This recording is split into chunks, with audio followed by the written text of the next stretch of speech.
everything you have to say is going to be very educational for the people, especially given the times we may be facing. Yes. So, uh, before we jump right in, can you please tell people who you are? Sure. My name is Kenneth Suna, and I've been investing for over 20 years and trading stocks for myself for the last 15 years, fully self-taught. I'm not a financial advisor. I'm just passing on kind of what I've learned over the last 20 years of my own investing journey.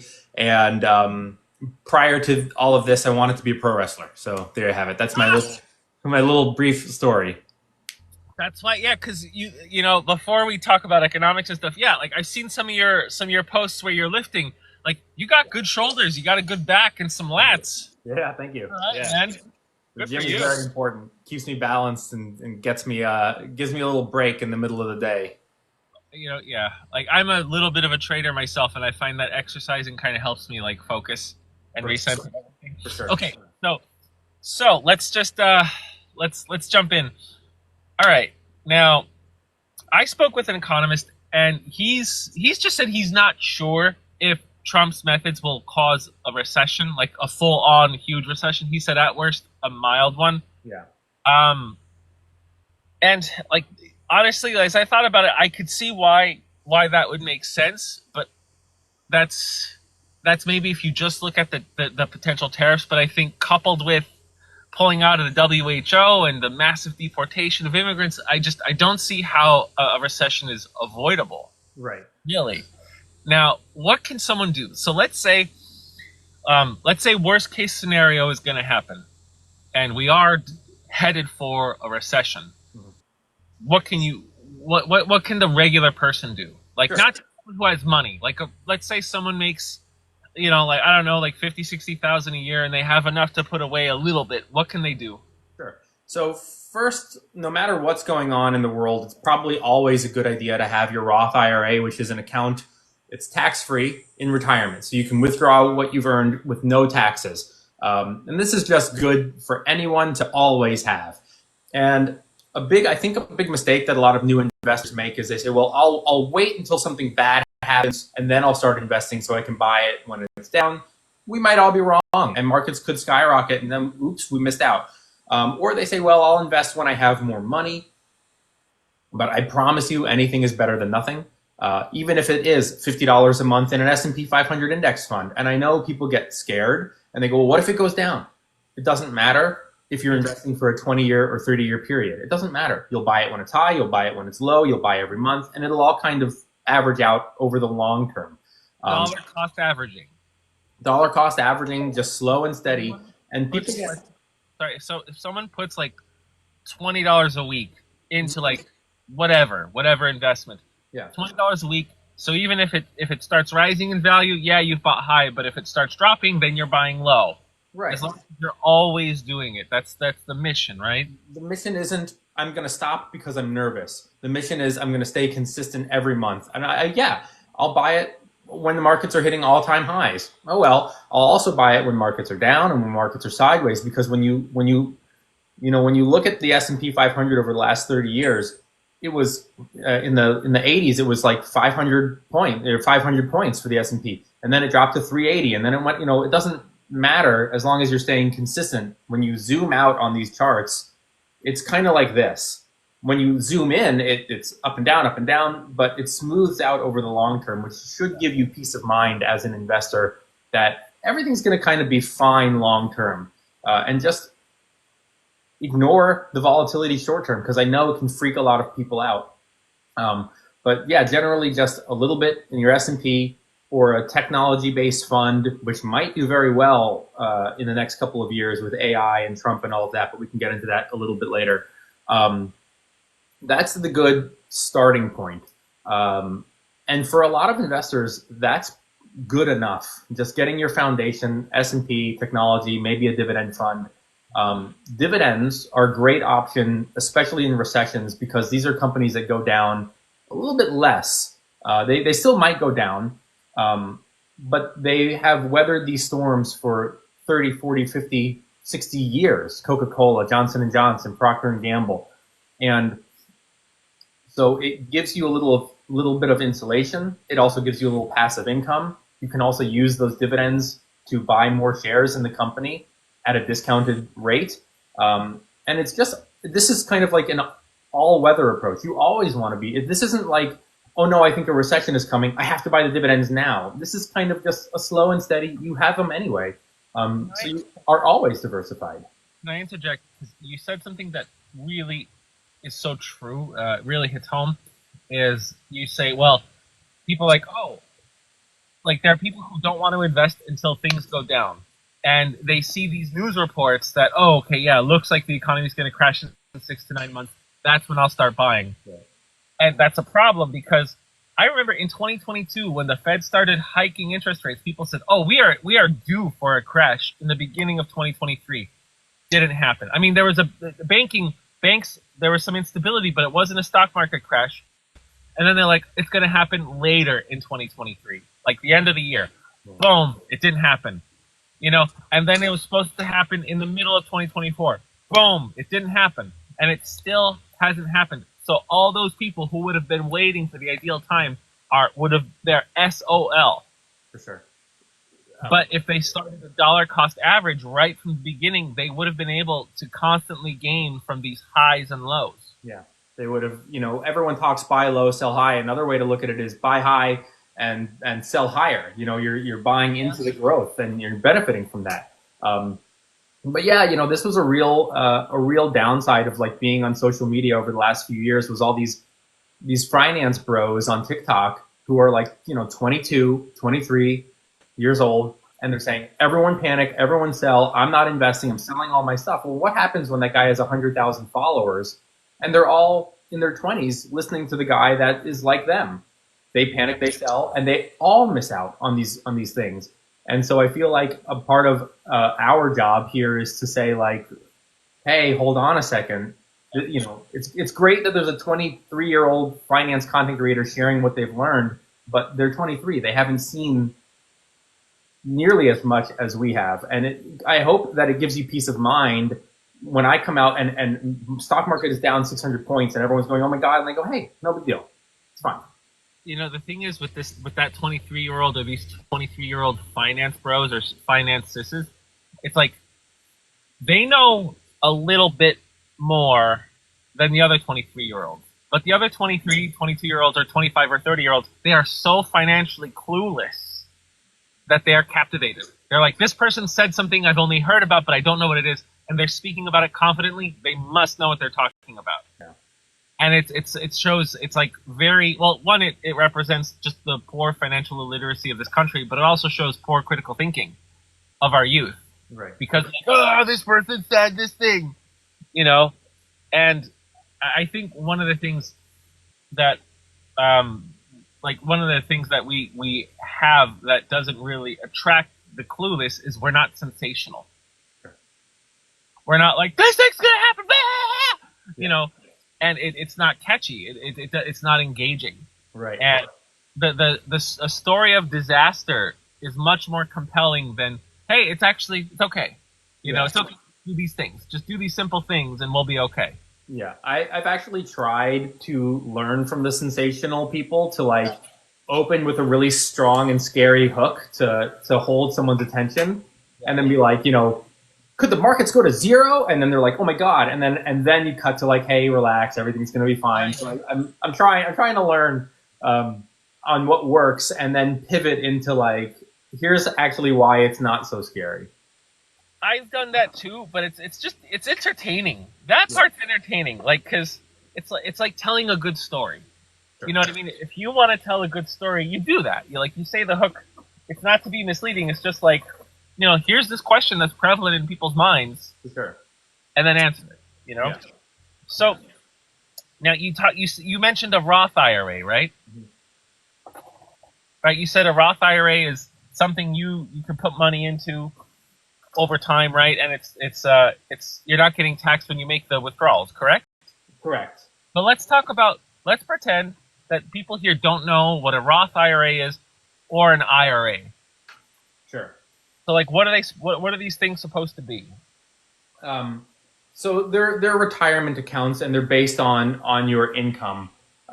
So with a traditional IRA, the idea is that you're going to make What does IRA stand for? It's so I always get it wrong. It's either an individual retirement account or an investment retirement account. It's one of those two things, and I always get which one it is incorrect. But it is for your retirement. So it's for when you are 59 and a half and older, and it's based on your income. But you start saving now. Like Yes. you could Yeah. you could open one up when you're 18. So these accounts, the purpose is, you start working, you want to have something already going on for when you're no longer able to work. Right. And it's based on earned income. So for me, as an example, as a stock trader for the last 14 years, in the eyes of the IRS, I wasn't making earned income. I was making money off my money, so I didn't qualify to open a Roth IRA. Even though I was working, even though I had a job as a trader, it wasn't earned. I wasn't going to an office to make it, so I couldn't open one. You can open one without an income, but you cannot invest in it. You need to show proof of I'm being paid. I got a job. I got a tax, W-2 or W-9 or whatever, from your office. Now, the difference is the traditional IRA, you need to make, if you make over $161,000, and the idea is that you're going to make less in retirement. So it's a tax savings. The alternative is, if you make under 161,000, you go for the Roth. You can't have, but you open the one where you're capped by your income. So you open, if you make 90,000 or 150,000, you open the Roth IRA. It's capped at $7,000 per year. It does periodically increase, like they will increase the amount. So I think last year was 6,500, or a couple years ago, and Biden moved it up. They always do that. Every couple of years, they move it up.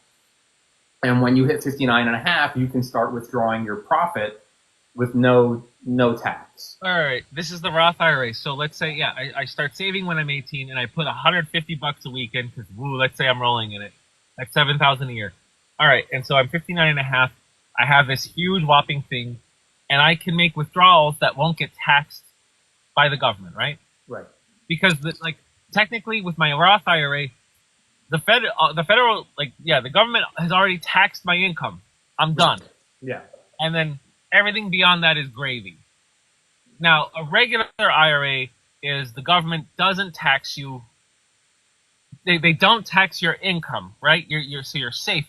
It's good for now. It's good for now. It's more money now, but in the end, let's say you make $1 million in profit. Once you make a withdrawal, that chunk of profit's getting taxed by the government at like 33%, or whatever the capital gains tax is, right? Yes, but it might be lower in retirement. You might pay less in taxes than what you're making.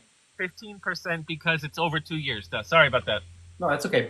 But so if you're making, say, $300,000 a year now, you're going to pay higher in taxes now. But when you're in retirement, you might only be withdrawing $70,000 a year, which means even though you'll owe taxes on that with the traditional, it's going to still be less. Taxes with the traditional, but it'll be less because I'll be withdrawing less. My needs will be shrinking. Right, because ideally, by the time you've retired, you've paid off your home. Hopefully, if you own one, you've paid it off. If you had kids, they're out of the home now, so you're not paying. Your cost of living goes down when you're retired. Ideally, unless you're beyond your means and something like that. Now, something that I know people have done is let's say if I own a house and I pay it, let's say the house is $500,000 and I've made all these payments. I now own, because let's say I have a mortgage and the bank technically owns my house, but I've paid off $400,000 out of the $500,000. So that means I have $400,000 in equity. It's like I have this asset, and I could go to the bank and take a loan out against that $400,000, right? Sure. Can you do the same with an IRA or a Roth IRA? Can you take a loan against your Roth IRA? Is that what you're asking? Yeah. I don't believe so, but I think you can with a 401k. Ah, okay. So then a 401k is different. So it's a different basket of assets. A 401k is through your employer, and it has a much higher contribution per year. I think it's like $23,000 per year max. So Roth IRA is $7,000, or IRA is $7,000 a year max. You can't contribute any more, or you'll be penalized. By the way, this doesn't. A lot of people say like, how come the government tells me I can only invest $7,000 a year? You can invest as much as you want. It's just in the tax sheltered one, it's capped to prevent super wealthy from taking advantage of the system and avoiding taxes.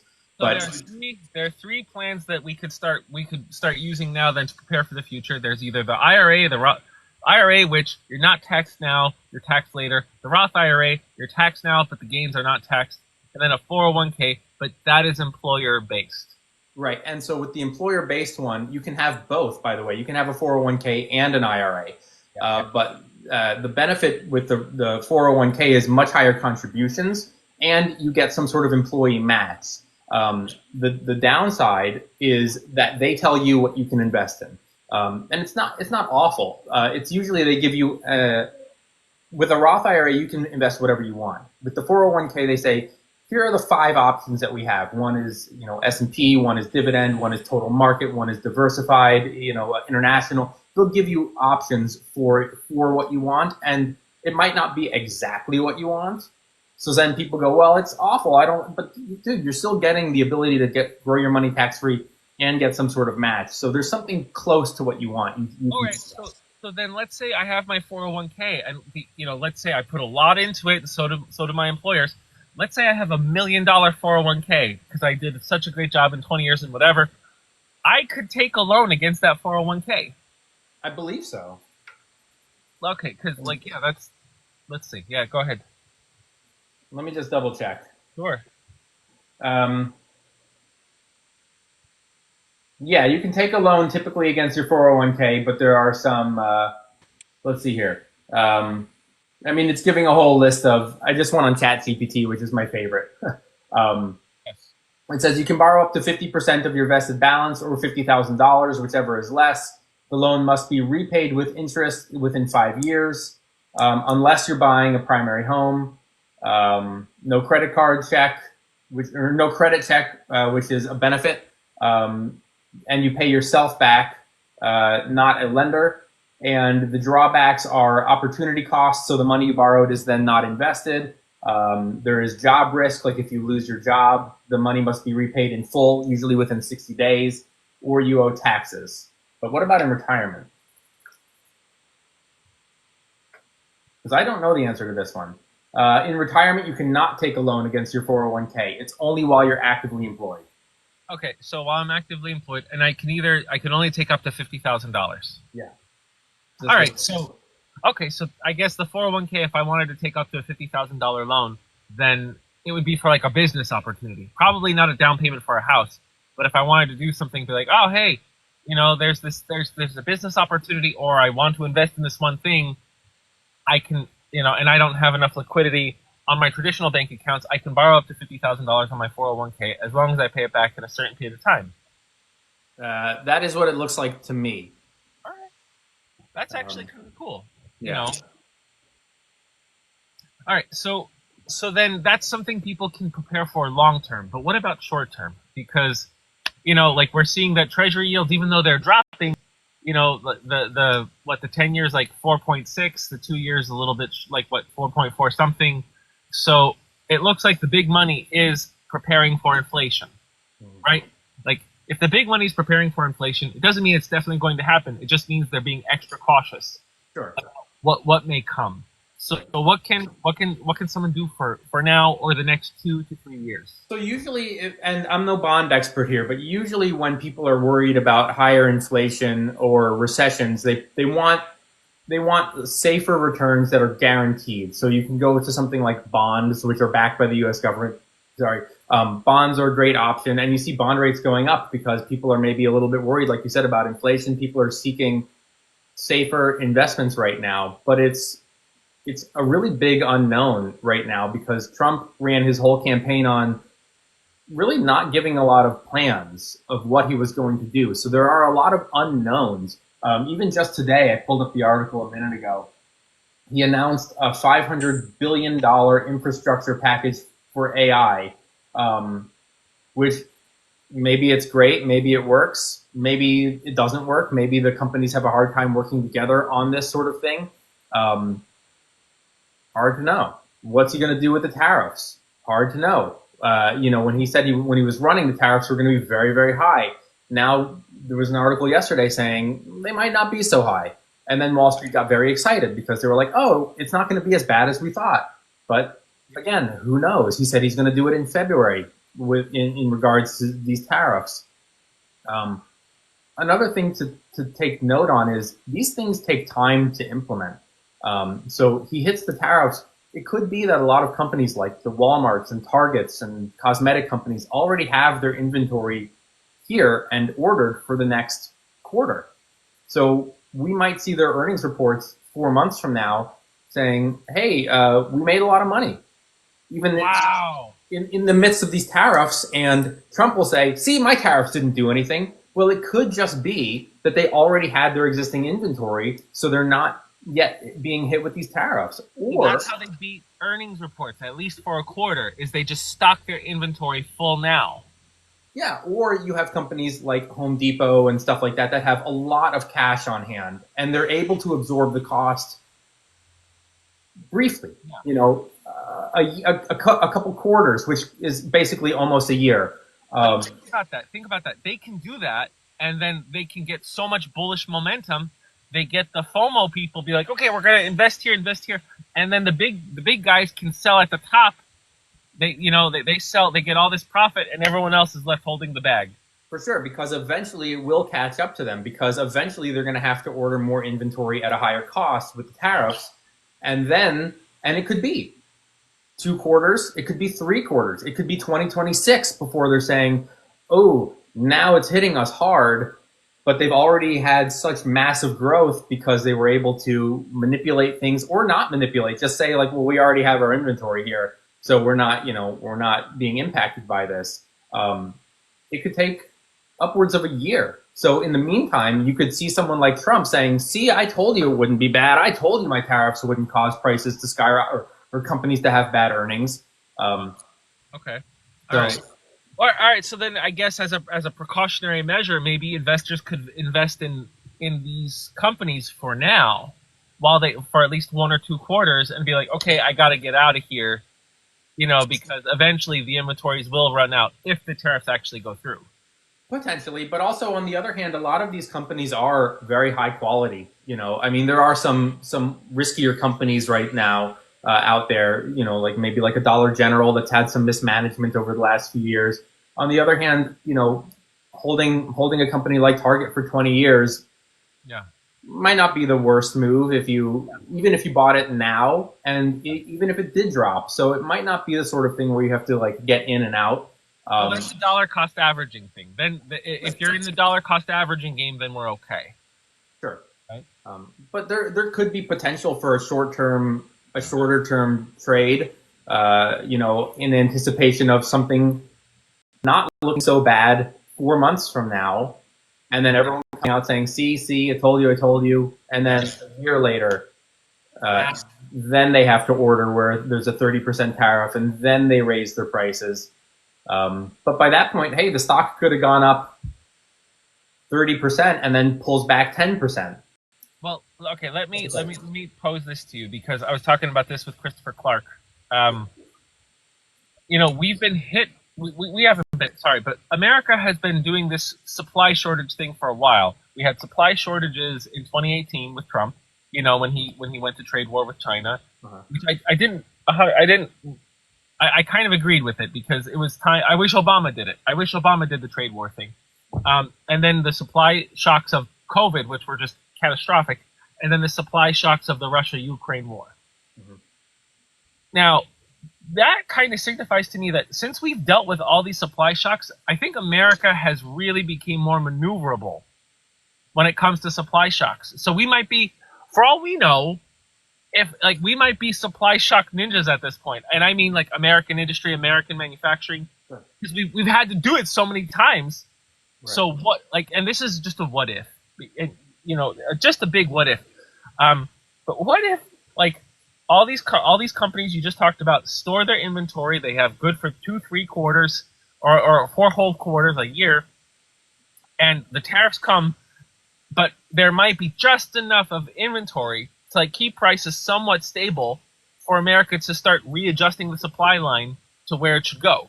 because even if prices do rise, let's say 2026 or 2027, if they start to come down by 2028, then It's entirely possible that we just skirt right around any sort of major issue because companies can stock inventory, and big companies, big ones with lots of cash, can just say, you know what, we're just going to ride this out. We'll raise prices a little bit, and then we hope that when's Trump done with his next term, whoever comes in maybe gets rid of these things and everything can cool down. Because these tariffs, companies don't want it. Like, it means that they're going to have to raise their prices exponentially, which could hurt them. So they might just say, you know what, let's just sit on this. And on the other hand, you do see companies like Chipotle who are getting in front of it. Like, Trump wasn't even president yet, and Chipotle was like, we're raising prices 2% because we're anticipating something. So you could see some companies preemptively raising it just a little bit to like maybe squeeze out a little bit more profit and then ride out this wave for the next 2 or 3 years, and then hope whoever comes in after Trump gets rid of it. That's a possibility for sure. And like, like about the tariffs again, I know we're beating this issue, but I can't help it with like a dead horse. But like, a tariff is like a tax, but it's at every end of the supply line.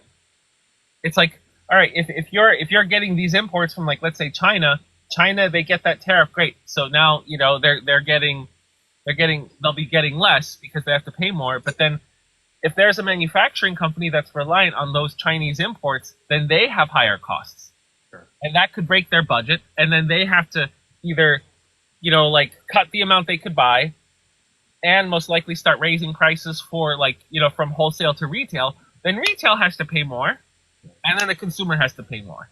It's a definite, like, a 1-2 punch, and you could add in a third punch coming in the form of these deportations too, because that will also raise prices in a couple of different scenarios. Like, one being he deports the people who work in construction and agriculture, and there's a limited workforce that has to produce at the same rate. They can't do it, so they raise the prices. Yes.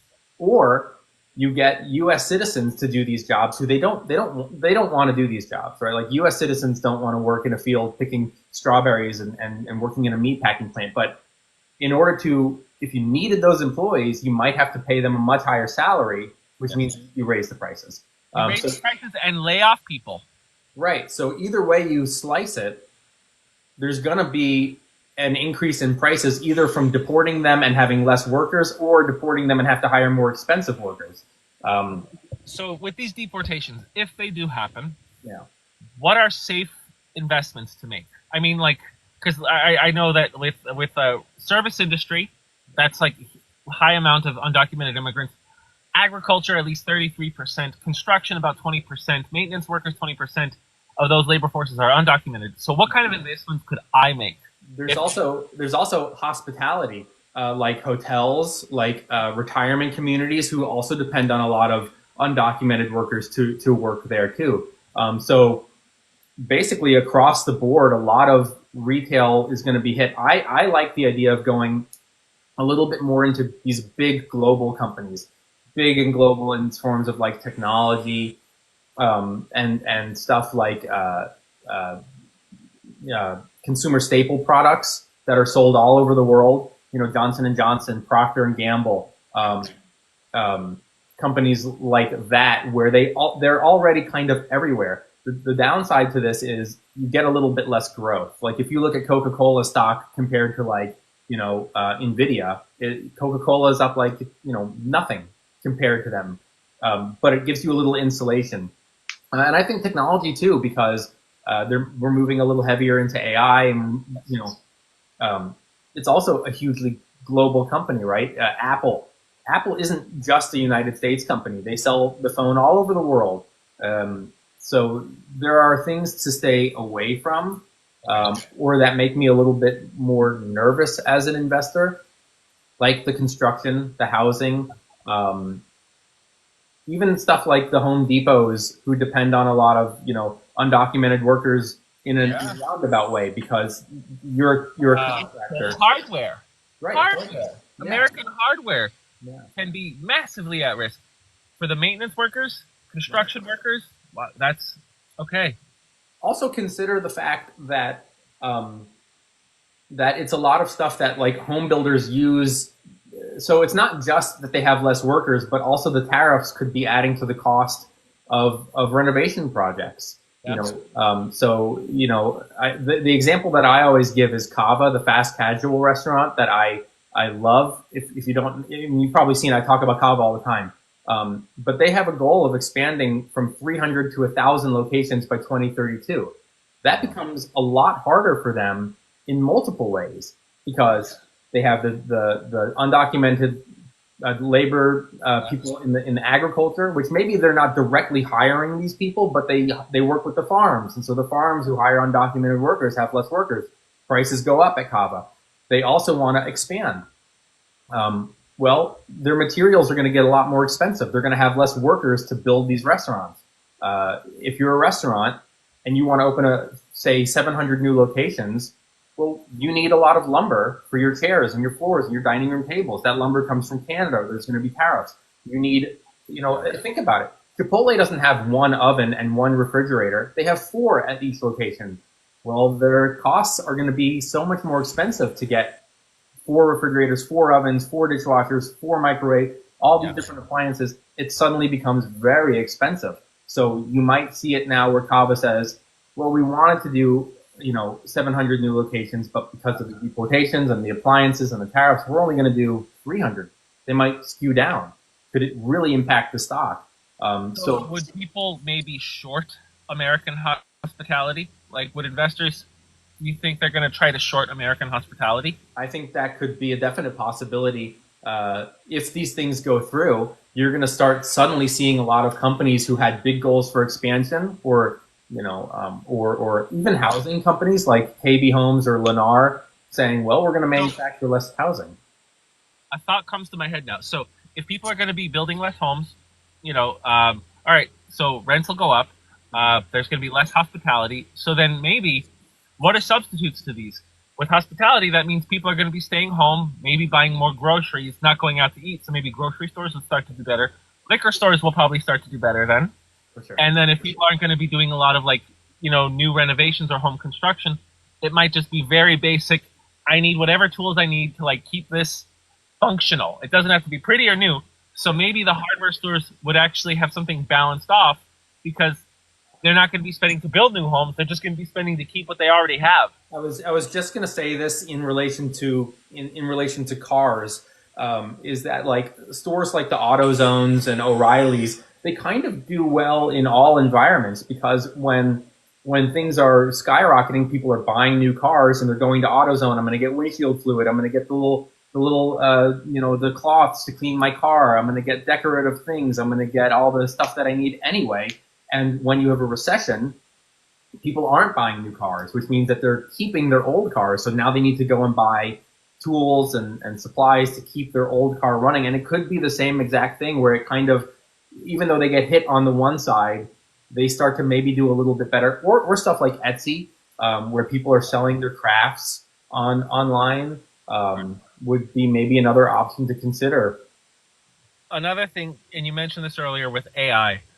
So there's a proposed $500 billion infrastructure bill, which I think that's actually, I wouldn't be surprised, I haven't read enough about it, but I wouldn't be surprised if it was part of Biden's $1.2 trillion that he's devoted to infrastructure. Okay. Trump's just going to take credit for it, but that's fine. I'm okay if he takes credit for it if we actually get $500 billion in infrastructure. Because if new phone lines can be considered infrastructure, like modern tech infrastructure, then I'm all for it. If he can really build our cloud infrastructure and everything better, then perfect. I think that would actually be a huge boon for the economy. But I feel like what's been going on with AI, it's been such a craze, as we all know. It's been a craze for a few years, and NVIDIA has been by far leading the charge, right? And I think you even mentioned this. The AI craze is dying down a little bit, but I feel like it still hasn't corrected because AI, so many companies have something AI behind it, but they're really not. And even though NVIDIA is the shining star, I think I think that's going to be like the first to crack. And I'm not saying we're going to have like a crash, but maybe a slow correction. What do you think? Like investment. So I think it's definitely possible. The problem when you have like FOMO and like mega excitement around something that's largely kind of still new, and a lot of companies don't yet have like the massive capabilities to do it really kind of widespread, is people get excited about it. Okay. And then you see on social media that's like the addition of social media to the world of the stock market is like an added bit of like rocket fuel, because you get the masses excited about something they don't yet understand, or understand even in terms of like an investment, in terms of like risk management. Like like if you remember a year or so ago, Nvidia made an investment in SoundHound, and I got like thousands of should I invest? And if you looked at what happened at the time, Nvidia had around 8 billion in cash, and SoundHound at the time was worth around $400 million. Nvidia could have just purchased the whole company if they wanted, and still had 7.5 billion in cash. They invested $4 million, which is nothing. 4 million. So 1%. Yeah, but yeah. So, but then the people online who don't understand this went, "Oh my God, I have to throw my life savings into SoundHound."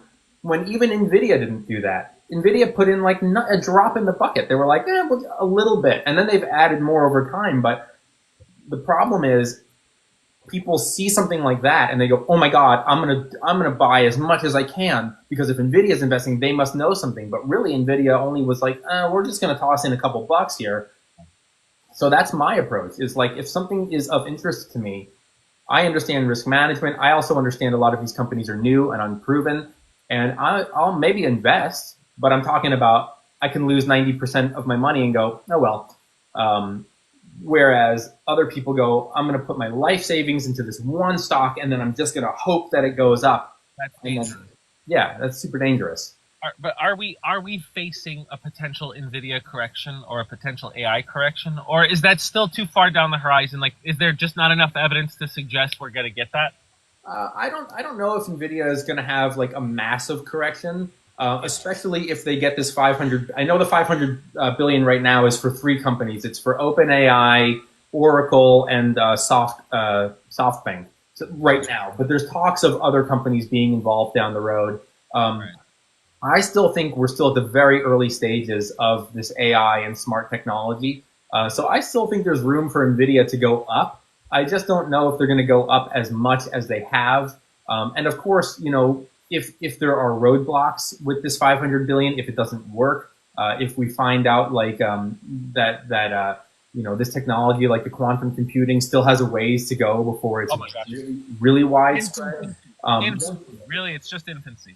Yeah, I do still think we're really at the very beginning of like I mean, if you think about it, a few years ago there weren't like smart microwaves, and now you can turn your dishwasher on from your phone or your air conditioner. I think it's just going to get way more expansive. But this company, Nvidia, is already at the top now. If the robotics and if AI really becomes something huge quickly, they could see a next level of boom and growth. On the other hand, if the robotics and stuff takes another decade, people could get tired of it, and they could say, "Well, this is years down the road." Like we just saw with Nvidia, who came out and he said quantum computing is 20 years away, and all the quantum computing stocks tanked. Yes. Okay. So I have a question about China. China, the second largest economy, it's not been doing very well. They've been deflationary for over a year, consumer-wise, but their production, their wholesale has been in deflation for almost 2.5 years. If there was a further economic meltdown in China, and just things got really bad, like what could we invest here to protect against that? Any ideas? Well, I mean, I guess the problem is that a lot of the companies are so global that China is a huge consumer of them, of their products. Like, you think about Coca-Cola and McDonald's and stuff that's overseas, that's everywhere. So if the Chinese economy took a really big hit, I think it would have global repercussions on a lot of the. I mean, iPhone sells tremendously in China. What was that? iPhone, like the Apple products, sell huge. So if the Chinese economy hits it has a recession or really pulls back, it could have global impact. I mean, maybe to try to find companies that are really just focused here on the U.S. I think that would be kind of hard though, because a lot of these companies really are global. Well, okay, how about this? I know right now China has a glut of, oh gosh, what is it? They have so many solar panels, right? Like, and they're just, no one's buying them. Well, not enough people are buying them, so inventories are rising, and like like, and then their electric vehicles, same thing. There's been a huge amount of there's just a lot of inventory of Chinese electric vehicles. So they're like those sectors are performing poorly. So could we invest in like the American version of what China's doing poorly, or no?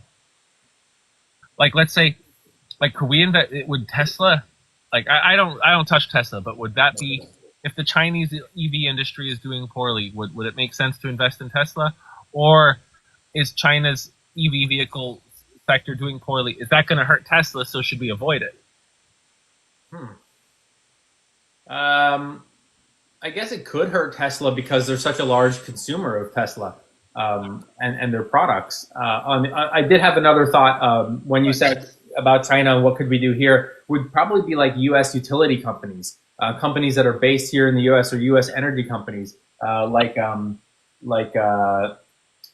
let's see here. I'm going to look it up. XLE is our energy select.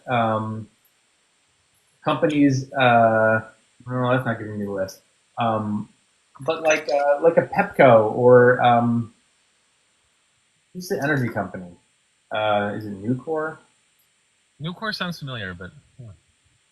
No, you know what? It's the one that it's the one actually that Nancy Pelosi just VST. Is that it?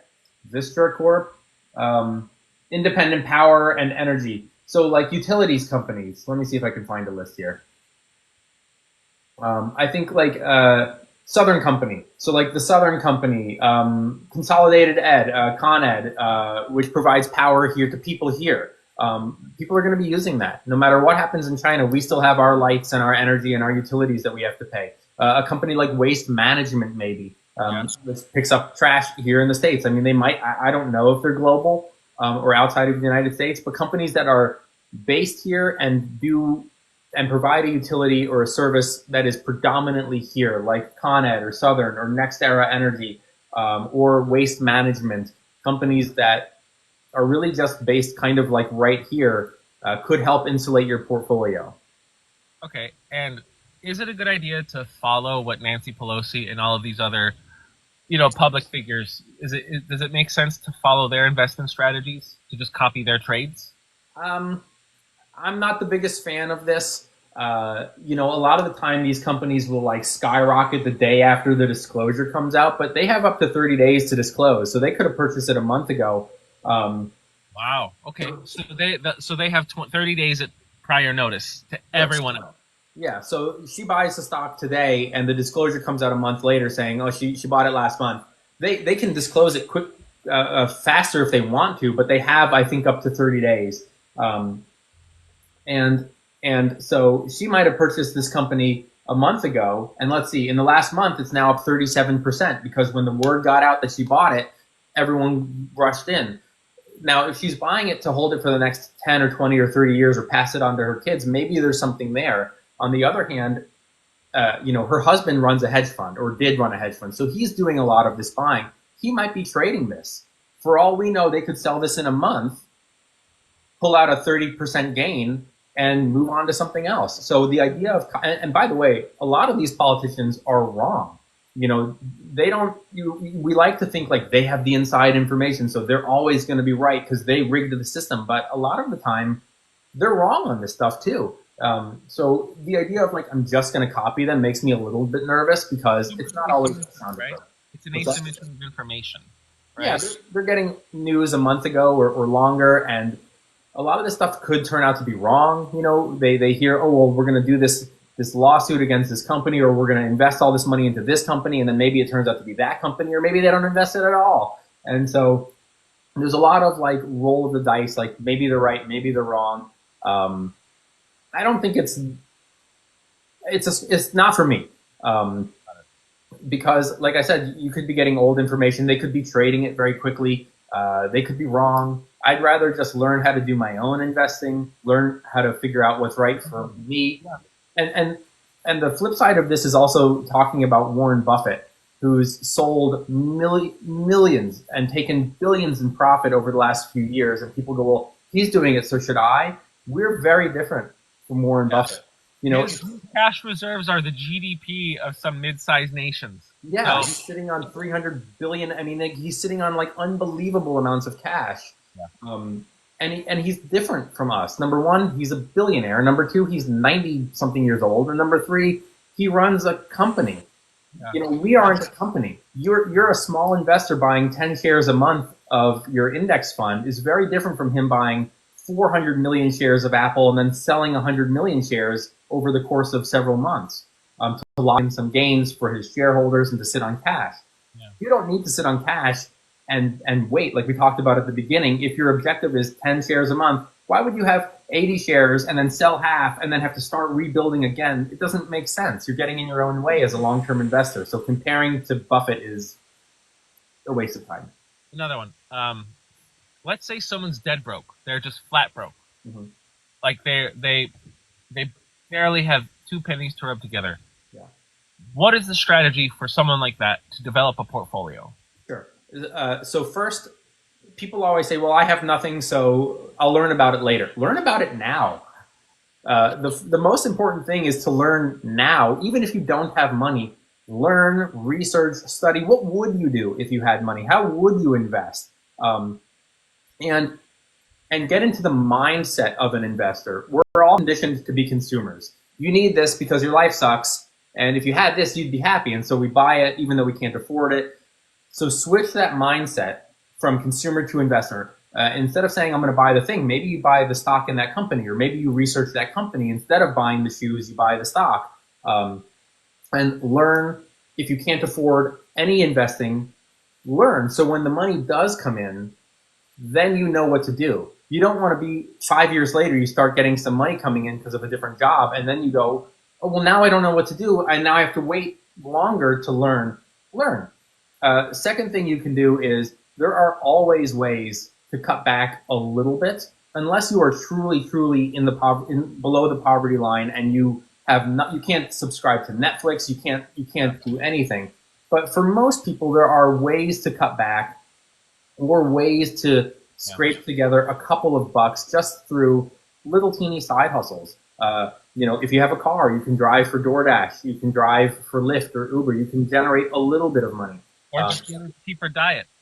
Or what? Yeah, for sure. Less meat, more veggies. You were talking about learning. Yeah. So, is all of your content free? 100%. So, how would, okay, let's say I have no money and I have no knowledge, but I hear about this brilliant, wonderful guy who also is buff, Kenneth Suna. Like, how do I find you? How do I find your content? Sure. Off of TikTok? Yeah, off of TikTok, I'm everywhere except for Twitch, which a lot of my followers said get on Twitch. I don't really want to open another streaming app, and I'm not on X because I don't like Elon Musk. But I'm pretty much everywhere else. So I'm on Instagram, I'm on YouTube, I'm on Blue Sky, I am on Threads. I'm kind of everywhere. My website is where you really want to go, though. My website. Yeah. You have a website, so if someone wants to look at certain topics, they can just go to your website and it's free. Yes. So my website is kennethsuna.com. It's just my first name and my last name. And I have some blog posts from stuff that I've written, so you can read those if you want to. You don't have to. What you're really after is the menu, which is, you know, a lot of people say, I went on your website and you lied. There is no menu. The menu is these 3 little teeny bars up here on your computer, or the 3 little bars down here on your phone. And if you click it, the whole menu opens, and that's really where you want to be. I'm actually glad that TikTok is back because I have a playlist content catalog. So people always write me, what do you think of SoFi? What do you think of this? Can you explain what buybacks are or something? I've made all these videos already. So I made this playlist content catalog. So you can go on, you can type in whatever you want, and it'll tell you what number and under what playlist that video is, so you can find it. So very easy. I have a course on investing for beginners. It is 100% free. There's no email sign up, right? Like most content creators say, give me your email, and then they try to sell you stuff later. My website is all free. My course is free. I have templates So people, I always say, like, compare the fundament. If you're interested in, say, like, Walmart versus Amazon, you can't decide which you want to buy. I have a template that is a fundamental analysis template that has 2 panels on it. So you can compare the stocks side by side and see how they stack up against each other. Totally free. I have an ETF comparison template. So if you wanted, a dividend ETF and you couldn't decide between this one or that one, you can compare them. And most of all, I think my most popular is I have a free resource guide, which is every link that I use to do my own research. So people say, hey, where do you get that calculator? Or where do you see the earnings reports? Or how do you see what the Fed is announcing next week? So it's all in this one big document, and it's all free. So okay, I want to make an announcement then. For everyone who's watching, I'm gonna post this full interview on YouTube, probably either today or tomorrow. And just he just told you guys that all the resources that he offers on like how to like become an investor and kind of be financially free or independent don't cost a penny. That's amazing. So I also want to plug myself. I'm on Patreon. If you do want to sign up for, whatever membership on Patreon, you get content that it's probably not as anywhere near as amazing as his investment stuff, but it's content that's not on other social media platforms if you want to support me. But you guys really need to check out Kenneth Suna. All right, I'm not done yet. I just wanted to make sure I said it. Now, okay, I think this will be my last question, and then I got to wrap up. Sure. What do you think about investing in crypto? And I don't mean meme coins. I mean just the very basics, the ones that have been around for like 5 years or more. Like Bitcoin, Ethereum, Chainlink. Right. What do you think? Like, what do you think of those as investments? Are they worth investing in long term or just trading? Like, what's your stance? So predominantly, most of my content is about the stock market. So I'm not a crypto guy at all. If you said like I own a little of like some of the smaller. I own a lot of Bitcoin and I own some Ethereum. Can I tell you what Ethereum does? No. So I'm not really the crypto guy. I understand that there's significant tech and usage for these, what they are. I have a hard time kind of explaining, which is why I don't make a lot of crypto content, because I don't want to make content on something I don't fully understand. I understand enough to realize that there's probably something important there, and there's probably some sort of technology that these companies do. With Bitcoin, I don't know. Are people really going to spend Bitcoin at McDonald's and buy a Coke with Bitcoin? I don't think so. But I There think are 41,000 stores across the country, in the continent, where yeah. people are actually exchanging Bitcoin, Ethereum, even God forbid Doge. They're even exchanging Doge at like Chipotle, at supermarkets. It's not popular, Right. but there's 41,000 stores that actually allow it. I do see a lot of stores that say we take Bitcoin and you can pay in Bitcoin. I don't know. For me, it's I'm viewing Bitcoin as like a digital gold, where I just want to own it and have it kind of forever. Not to say that I'll never sell it, but Me too. I'm not selling my Bitcoin. but I have no plans to sell it, and I'm definitely not going to part with it to buy a hamburger. What if it's a really good hamburger though? I mean, With like bacon and lettuce and Yeah. like pepper jack cheese and tomatoes and onion. I mean, come on. No. I don't know. I think I'd rather just pay cash. Yeah, I get it. And I have a little Ethereum, and then I have some of the smaller ones. Some of them I do buy. Like I said earlier, I'm not totally risk averse. Like if I think there's something speculative that could do really well, even if I don't understand it, I might look at something and go, well, this seems interesting. But again, I don't get it. I don't know what it does. Yeah. I'm only going to put in what I'm willing to lose. And that way, if I lose 100%, who cares? And if it goes up 300% and I bought, $100 or $500 worth, all right, I made a little bit of something. Okay, so I have an example, it's a question of an example.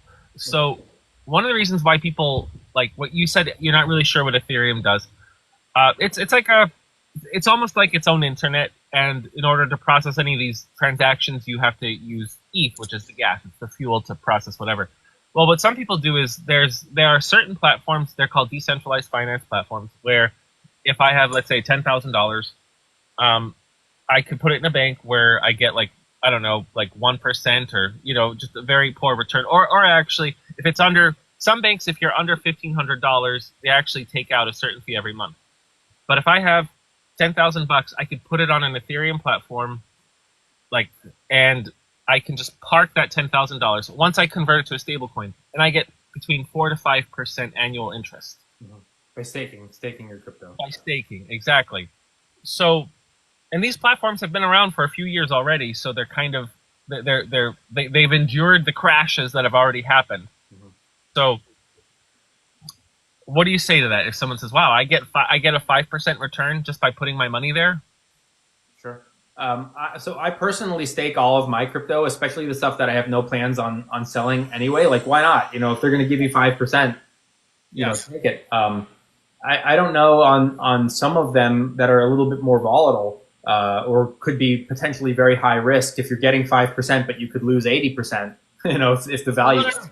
If you turn it into, if I turn Oh, my just turn it into a 10,000 stable coin. into stable coins, so it Sure. doesn't fluctuate. Yeah. I think So that's a great idea. If it generates you a little bit of 5% interest on something that that same 10,000 in a bank account gets you 0.25% interest, sure. okay, all right, I cool. don't dislike it. But again, Yes, I'm not the crypto expert. So someone like Alex Popovic, who I think you're friends with him as well, would be probably someone who is way better averse to answer that question than me. he's incredible. He's an encyclopedia of information. Like and like there are crypto traders I like, but then there are crypto people, and there's a big difference. Crypto traders, they don't use any of these platforms. They don't do any of these processing transactions. They're like in and out. They treat crypto like stocks. But then crypto people are people who are like in it, and they're building things, and they're actually they're actually managing information and using it for what it's supposed to be. It's a huge difference, which is why I try to, whenever I talk about like crypto people, I try to just say like, I try to separate the traders and the actual folks. For sure. Yeah.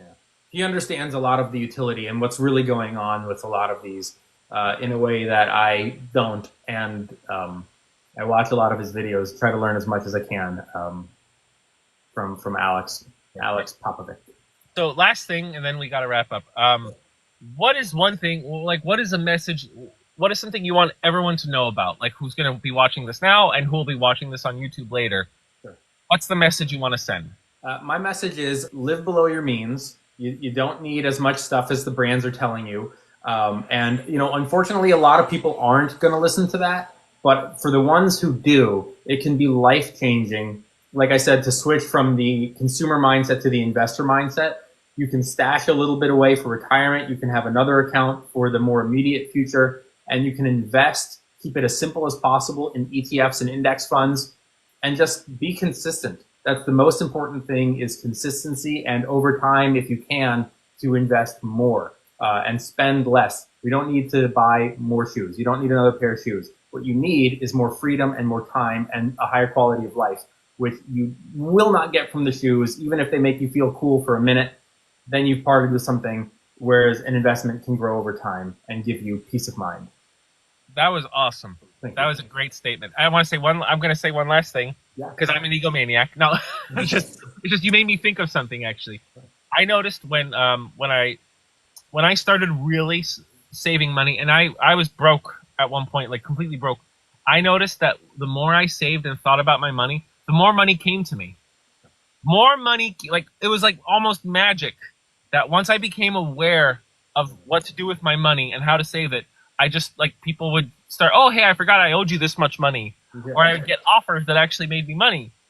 So it's really interesting, like, how, like, the magic of money attracting more money. Sure. And, to double down on that, when you do start thinking about money more, you see it a lot more clearly of like, oh, I want this pair of shoes. Wait a minute. These shoes are $200 and my index fund is $60. I can get a couple more shares instead. And it pays you. And it pays you. And it allows you to retire. What we all really want is just more freedom and more time to enjoy our lives. And advertising has figured out a great way to say, your life sucks because you don't have this. And if we can just tune that out, which is really hard because we see thousands of advertisements every day. But if we can tune that out, we can really have the life that we want, which isn't more stuff. It's more quality time. And you start, people make fun of it, but when you're at the grocery store and this chicken is, $9 and this one's $8.50, you're like, oh, I'm going to get the one that's $8. it's just that mindset. You know, you're not going to get rich off of saving 50 cents, but you're thinking about it. And that's where it comes in. Kenneth, thank you so much. This was great. This was Thank you such a so much great for talk. I'm having me. glad we got to do it. And I hope we do it again soon. I would love to. I loved it. Thank you so much. Absolutely. Everyone follow Kenneth Suna. It'll do you more good than anything else. Thank you. Talk to you later, Kenneth. Perfect. Bye.